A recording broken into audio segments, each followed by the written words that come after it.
On June 24th, the GSL Finals will be taking place, and this is a very, I'd say, very, very important finals for the two players that are involved. It is soO versus Gumiho, and the reason this one's important for both players is, for those who don't know, Gumiho is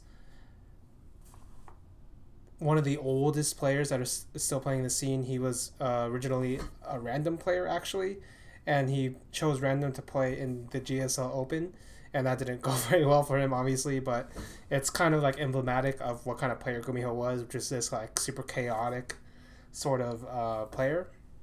And Gumiho's story isn't really so much a story as it is about him as a player, him as like a stylist. Like, among all of the players in the world, Gumiho is probably the most fun to watch, just in terms of a pure aesthetic sense, or he was prior to, uh, I'd say prior to the Medevac boost buff. He was very similar to MMA, except MMA's drop play was very like calculated, and it was made in such a way as to like enhance the fact that MMA's like decision making was a bit better than the other players, and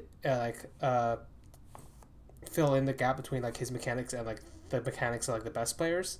Whereas Gumiho, he wasn't really mechanically that bad, but the interesting about Gumiho was he would do the same style of attack as MMA, but where MMA's was very calculated, very thought out, very generally very well microed, because that's like what he would focus on.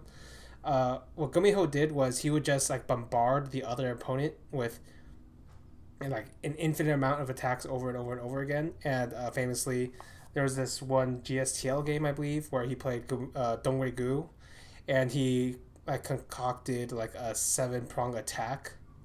Actually, was it? It wasn't the GSTL. I think it was actually in the GSL semifinals. Like the one time he made it very far, it was in season 1 of 2012, where he concocted this like crazy fucking 7-pronged attack where he dropped in the main, he attacked the natural, he attacked the fourth, he attacked the fifth, and he did like a run by and like another motion, while like, and then he had two other like parts of his army attacking like the retreating army like Dongwei-gu. It was like something very like crazy like that. I forget the exact details. And then that's like and then that was like that's basically the epitome of Gumiho. And the thing about Gumiho is like there's no like real story I know of. Like I've read a lot of his interviews. Like he doesn't really seem like a guy who's like very depressed, I guess. Like Marine King like is very obvious. He was very obviously very sad.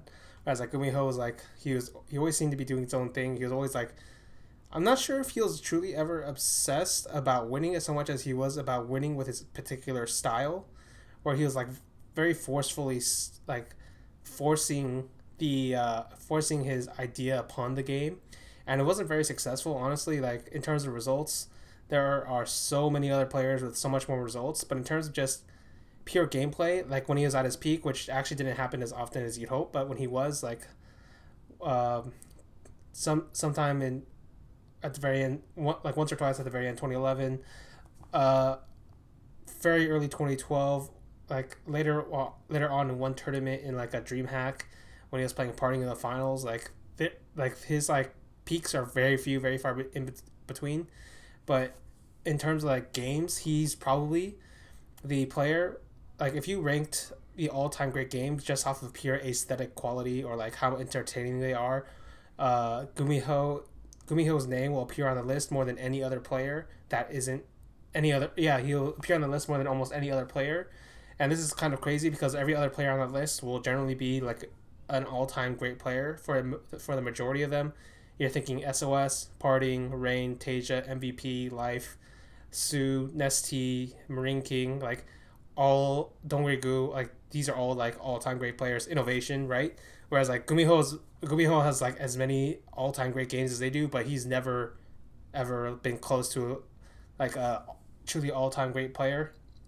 And like the closest he ever got was actually all killing Slayers in the GSTL, which was like a team league back then in 20. I think it was 2011 or it might have been early 2012, where he basically like played MMA in like you can forget about the other three, but he all killed the team. But the important match is him versus MMA on, I believe it was Antigua Shipyard, And this, if you've never seen this game and you're interested in watching uh, a game that will basically, like, this is, if there was any game I'd recommend somebody who just wanted to know what StarCraft 2 was like at its like peak entertainment value, like as in like what was like the potential of this game as a game, like disregarding like all of the best players. This is probably the game I'd tell them to watch.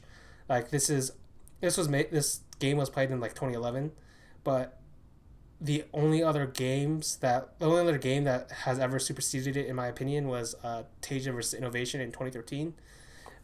This game was, they're actually very similar, like very similar spiritually, where it was just two players like fighting all across the map, fighting for every resource upon the map, creating a bunch of different plays, like creating a bunch of chaotic situations where Gumiho was like pure chaos, and like his chaos like was fought perfectly against like MMAs, where like he was trying to overwhelm MMA, but MMA's like slightly fewer drops were a bit more calculated, so it was always like a very complicated game of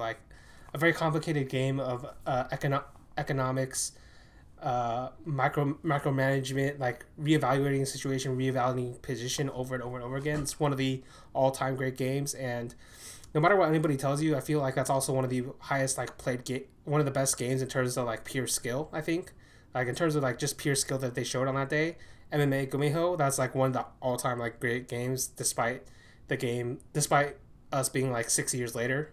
Like, it's a truly all-time great game. And then Gumiho had another all-time great series. It was against Lucira during the Broodlord Infestor era, where they basically went on like a knockout drag out fight in the GSL round of 32. And usually group games aren't actually that interesting, generally speaking, because the whole point of groups is to weed out like the weaklings, like the players who, yeah, they might be among the best in the world, but like there are tiers to being the best. There's a difference between a round of 32 player. There's a difference between that and a round of 16 player. There's a difference between that and a round of 8 player. And there's a difference between that and a round of 4 player, so on and so forth, right? And even though this is like a round of 32 game, it was the games they displayed was I'd argue is like probably in terms of just aesthetic value among the best series ever played. It was the best of 3, and it was basically like Gumiho wheeling himself over Lucira to try to beat like this fucked up Lord Infestor thing, and it took him like 3 hours. Like this, but the thing is like it's different from like the other 3 hour games like you would normally see, like Firekick versus Mana, Stefano versus Patreus. Rest in peace, Patreus. Like he's basically died after that. But basically, what happened was the two of them fought over and over and over again for the entire 3 hours. So it was like a non-stop action fest. But it wasn't just like mindless action. It was actually all very well thought out by both players all the time. So when Gumiho finally did win that, like it was like a very epic series. Like he had nothing left and then he just lost. Like because I was in losers match and he just lost the group anyway. But it was always like that moment, that group, that game is basically emblematic of like who Gumiho was as a player, who he was as a person, where he was so stubborn, and he was so stubborn about the way he wanted to play, but it was actually kind of it was like incredibly entertaining. It was incredibly like beautiful. It's like, yeah, you're not winning, not even fucking close to winning, but at the same time you have to respect that this guy is basically like forcing his identity upon the game, and he'd rather like die than change it, kind of. And unlike say like Marine King, like I had more respect for like Gumiho's style, because Gumiho's style had a lot more thought to it, even though it was like a lot of chaos. And it was like, and the thing about Gumiho's styles was like it created a lot of very good games. So even though like the games I pointed out were like amongst his best, there were other ones like his series versus Parting at that DreamHack Finals. Even though like I feel like he lost a lot of that style going into HOTS and then going to LOTV, and then after that another one was his like continued like battles with Creator back when Creator was a good player in 2012. But basically it's been, the GSL Open started at the very end of 2010, and he's been playing since then. It is now June of 2017, and this will be his first GSL Finals ever. I think his second finals as a player ever, after like that DreamHack where he lost to Parting. And this is sort of you have to kind of respect it, I guess. Like this guy has basically been trying for so hard and so long for this very specific style, and a lot of the old school Terran players have been making a resurgence lately in LOTV. If I had to state a reason, it's probably because the current state of TVT is such that it is the closest it's ever been to Wings of Liberty TVT. And I've always had this argument with other people, and basically, I've always believed that in terms of just pure positioning, pure decision making, that none of the Kespa players from 2013 onwards were ever as good as the 2011 to 2012 TVT players because of like the creation of the Medevac boost, and then later the Tinkavacs, and then like the Widow Mines and the Cyclone, and then stuff like, and then like a Hellbat era, where like the TVT like mechanical requirements went up, but the decision making, the positioning, the importance of evaluating economics to army to composition was lowered by a significant amount. So I've never really bought the argument that TVT players were getting better all the time, and I guess we kind of see that in this case where like old school players like Gumiho, Alive, Ryung are getting very good results against like players who should be on paper better than them, like Maru, TY, Innovation, right? And the reason is because these guys were all like master, well, except for Gumiho actually. Gumiho wasn't a master of TVT back then. He was just a very chaotic player, and like that caught people off guard. But like the other guys like Ryung, Alive, they always had a very high understanding of the positioning aspect of that game, and when that was basically like removed, they became much weaker in that particular matchup. But now that's like closer to that, even though like the Medevac boost still exists, I guess if I had to say why, it's probably because they've finally gotten used to it as a partial reason, and like the way the economy works is a bit different, and basically everybody's kind of gotten used to like the whole doom drop style of the TVTs. And I'd probably say the lowered like practice regimen amongst like the old Kessel players probably played a part in that too. Whereas like they don't necessarily have to like practice all day every day or do focus practice, or like they're doing a lot more streaming and stuff. But regardless, I feel like this, regardless, like Gumiho's base playoff run was based off of like his TVT where he beat TY and then he beat Maru, and it's kind of because of this kind of like edge or positioning, but it's not really, I guess, because if you watch the games, it's more like he for whatever reason he just outplayed them that day. In Maru's case specifically, Maru's always had a problem getting past the semifinals. I don't really know why. But and in any other world, I believe Gumiho would be like a favorite amongst the community because everybody loves an underdog story, and this guy's basically been here since the fucking start. Like, it took him 6 years to get to this fucking GSL Finals. Like, he should at least get one, right? But here's the thing: the other guy has been to five GSL Finals. This will be his sixth. I'm talking about soO, the greatest second place finisher of all time at this point. Like, he is the greatest Kong that has ever been and will likely ever will be again. And this guy amongst all players in StarCraft 2 is like, he's probably the most tragic like all-time great player there ever was. Like, life ruined his own fucking career with the match fixing, right? MVP, yeah, he got the injury, but he also made the fucking like miracle year. At least he has that. MMA, he got screwed over by Slayers and like was like thrown out of Korea, but he eventually made that comeback. He eventually like got to BlizzCon finals. He made that GSL round of 4 like at the twilight of his career. You have to think like that, like those memories or made him like made him happy at the end. soO, man, I think about soO is, and I think about Kong's. I guess I'll explain the term Kong first.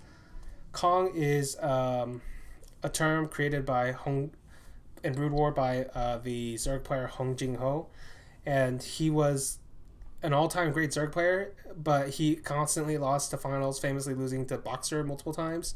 And this created this like story arc of like or like, because he was like short and because like he looked like a bean or sounded like a bean or something weird. I'm not exactly sure of the origin names of that nickname. They started calling him the Kong, and the Kong is basically emblematic of the fact that he kept losing these finals, and he lost 5 of them, five star leagues. And he won a bunch of the minor. He won a bunch of like the smaller events, like show matches or like smaller tournaments with all the best players. But when it came to the big one, when it came to the OSL, he would just lose, like, and nobody could really tell why.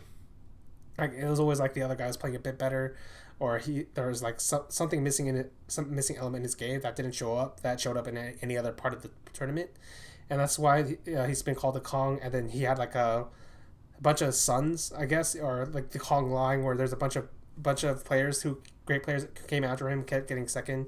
Jingbi, Fantasy, Stork, those were the three main guys, and then like they all eventually got out of the line, but and there's always been like a contention as to whether they really did or not, because all three of their victories came off of each other, I guess. But I think the reason like these players are so like remembered, so revered, is because there's something crazy about it's hard to explain, but in a sense I believe it's actually more painful if you get second place, and then if you get second place and you're very close to winning first, but then you just don't get over the line for whatever reason. Like there's something like very remarkably painful about that, rather than just failing outright. Like when you fail outright, the problem what happens is you're gonna realize, you know what, I wasn't that good. That's fair enough. Like I tried my hardest. I tried as hard as I could for as long as I could, but I guess I just wasn't as good as I thought, right? And eventually you'll come to terms with that.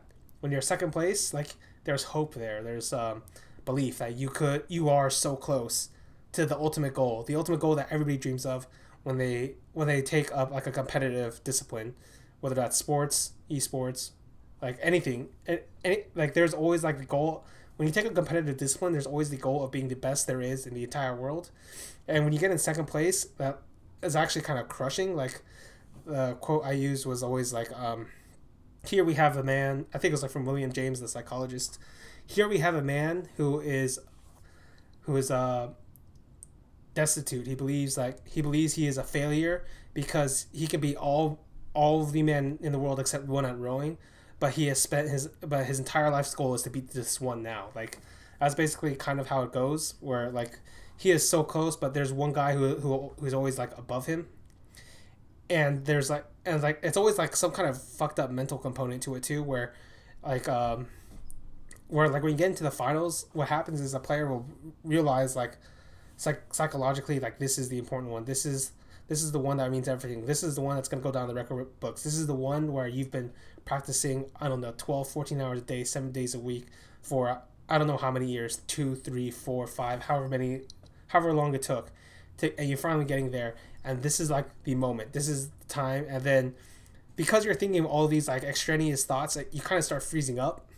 Like I remember like Naniwa basically saying something along the lines of like he had this fucked up out of like body experience where his mind was telling him this is a bad move, don't do this bad move, but his hands just like did the bad move anyway, and then he lost the game. He's like, what the fuck did I do? Like there's something fucked up about the entire thing. And the thing about finals is they're at the very top of the game, they're actually as much about skill as they are about like mental strength, I guess you could call it. Like the famous example I always use is from Brood War, when Jelizork went for his third OSL victory to get the golden mouse, and it was against Best. And then you see Stork and Bisu in like the audience, and then what Jelizork does is he goes for like an all in, and then like Best also did an all in the first game, but in the second game Jelizork also does a second all in, whereas the crazy drone drill or his overlord is able to scout Best first. It was like kind of luck, but even though it was luck, he decisively like did the drone drill immediately, and then he won that game. And you see like Bisu, like one of the all-time great Pro Toss players, like what the fuck? Like his mouth drops, like I cannot believe like the brass balls on this guy. And then Stork was watching there, and like in an interview after that finals, Stork said something along the lines of, I was so jealous of Jelizork. Here was a man who I know is worse than me, like who is nowhere near his peak, who has no skill at all compared to the top level, but he has somehow made it to the finals, and he has somehow overcome everything. And even though I am like one of the great players, I was never able to do that. And he realized at that moment like it had to be a mental thing, and that's kind of what broke through to Stork. But to be fair, like Stork's OSL victory came out with Fantasy. Now, what does all of this have to do with soO? soO is a player who has been to the GSL Finals 5 times. He has lost all 5. He is in fact now going to the 6th, and if he loses the 6th one, he will have eclipsed the original Kong in losing more finals because Yellow lost 5 of them. soO is now on his 6th. And the thing about soO is like the crazy like tragic thing about it is this guy is probably like one of 2 players like I legitimately believe like if things had gone differently, like if this guy had like the composure, like even had the composure, he could have been the greatest of all time. soO, in life's case, like his own match fixing thing ruined his own career, so he was never able to do that. But soO's like consistent peak from end of 2013 to the end of 2014 is longer than anybody's at that high of a level. 4 GSL finals in a row. It's fucking fantastic. Nobody's ever done it. And then by the time he lost, here's how it goes, right? In the first one, he's the unknown player. He gets to the finals. He plays Deer. Deer at the time is a god. Like, fair enough, right? It's first finals. You're playing a guy who's basically stomped everybody, and then Deer went on to stomp like everybody again at the next tournament. It was like WTS Season 3 finals. Fair enough, right? Maybe that just wasn't your day. Maybe like Deer really was on an ascendant level, and then the maps were Protoss favored. Fair enough. Second time he goes up, it's against Zest. Zest, as we end up finding out later, is an all-time great player. But here's the thing: among all this finals is the closest soO ever got. He was up 3-2, and one of the maps earlier it was on I think it was on Ohana, I believe, where he had like a huge advantage and going this Muta style, and he was like just beating up Zest, but he committed too hard to the Muta style, and Zest was able to stabilize, and Zest was able to slowly pick off the Mutas, and Zest rolled out and stole that game. And then Zest did like a double mind game where like he predicted what soO was going to do in the very final game, and then just beat him on like a map that's famously terrible for Protoss. And then that's basically soO loses there. It's like, okay, well, he lost to an all-time great player, but he should have won that. He goes against Classic for his 3rd. Now, Classic was a very good player at this point, but I've always maintained that I think soO should have probably won that.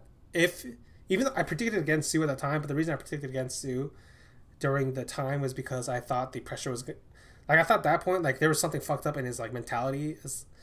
But I didn't know how fucked up until I saw, I think it was, like, a 5th game. Because what happens is, in that finals against Classic, like, it goes 2-2, and, like soO's, even in, like, soO's losses, he's playing fine, and, like, in soO's wins, he's, like, dominant. And the 5th game, he just, like, went to complete crap. Like, he went from, like, 100... Like, before he was going, like, 80%, 90% of his skill, and then in the 5th game, he went down to, like, 10% of his skill. I had no clue what the fuck was going on, and then he just, like, lost. And I predicted he was going to lose, but I didn't predict he was going to lose like that, and I was like, okay, there's something fucked up, because this is their third loss now, and then the fucked up thing about it is he goes to DreamHack, I forget which country it was, but he goes to DreamHack next, and he actually plays Classic in the group stage, like in like the round of 32. Nobody remembers this. This is a rematch. Like, it's very very soon after the GSL Finals, like maybe a week or a month after. He plays Classic and he stomps Classic into the fucking ground. Like, it wasn't even fucking close. And I was like, how the hell did you lose to Classic? Like, because the difference between that game, that series, and then the GSL Finals series was drastic. It was like fucking crazy. And then he goes into the finals of that DreamHack and he plays soOr. soOr was a player he had been beating the shit out of for the entire year. Like, I don't think soOr even won like a series against soO at that point. Like, soO was up a crazy amount of maps, and then he loses to 0-3. And I was like, okay, there's something fucked up about this. There's no way soO could possibly believe there's like something not fucked up about this. And then I remember soO tweeted something like super dark but very like very telling, where he basically said it's better to fail than to get second. And then he goes into the finals against Innovate. He somehow though he was able to get in the finals in the next season of GSL, because I was running concurrently at the time, and it's playing against Innovation. So he loses that finals to soOr. He flies back to Korea and plays Innovation, and he just gets stomped. And he's like, he was barely in the game. And I think it was like, fair enough, Innovation was very good at the time. Like, it was like one of the metas that like favored him, and like Innovation's always like pretty unstoppable when the meta favors him, generally speaking, except for like this one, except for the current one, because he's playing TET and a bunch of like old school TVT players are better than he is at the positioning thing. But when it came to that particular finals, even though like Innovation showed a very new class, very strong form, soO wasn't in that finals at all. And what I mean by that is, if you want to say Innovation should have won that, fair enough.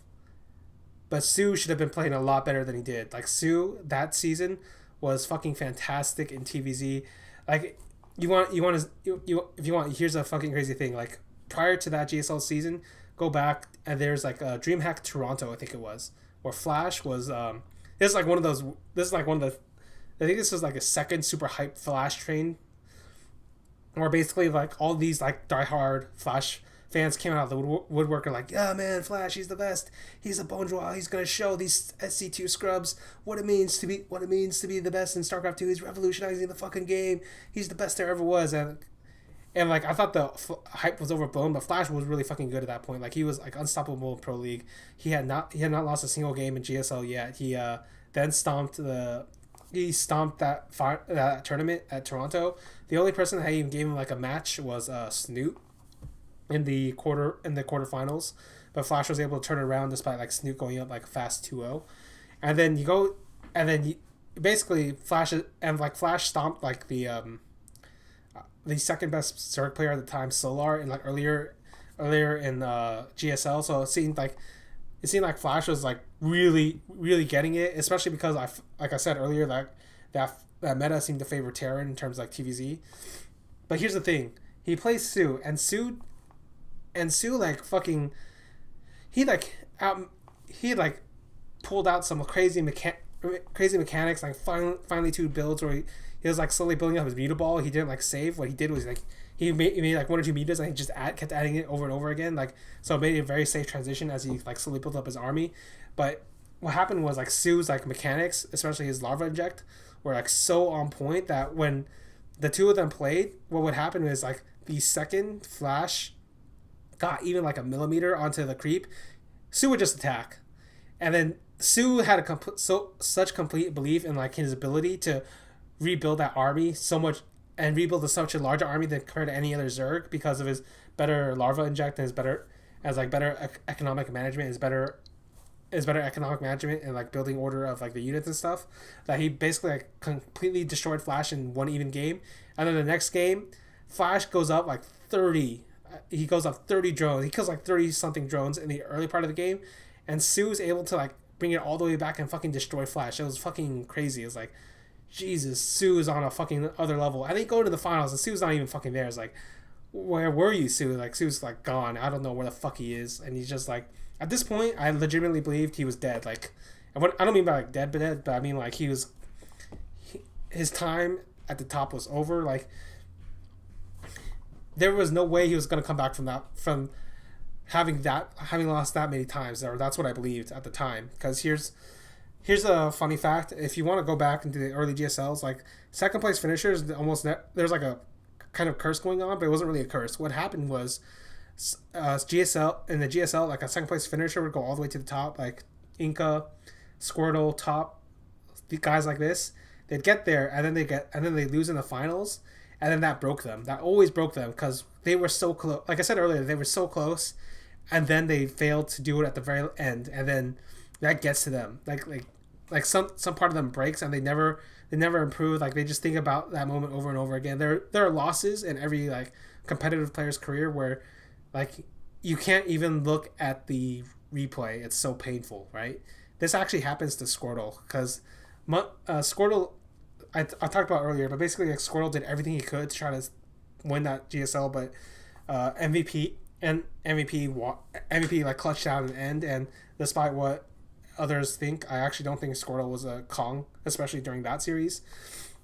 He actually didn't become a Kong until after losing that series, because basically, even though he lost both finals, there was no point in either finals where I thought he was playing below his level, except for like the rematch against like Alive, where like he basically won the first series, but then it was like a double elim and it was like a 12-hour day at that point. Like I can forgive him for that.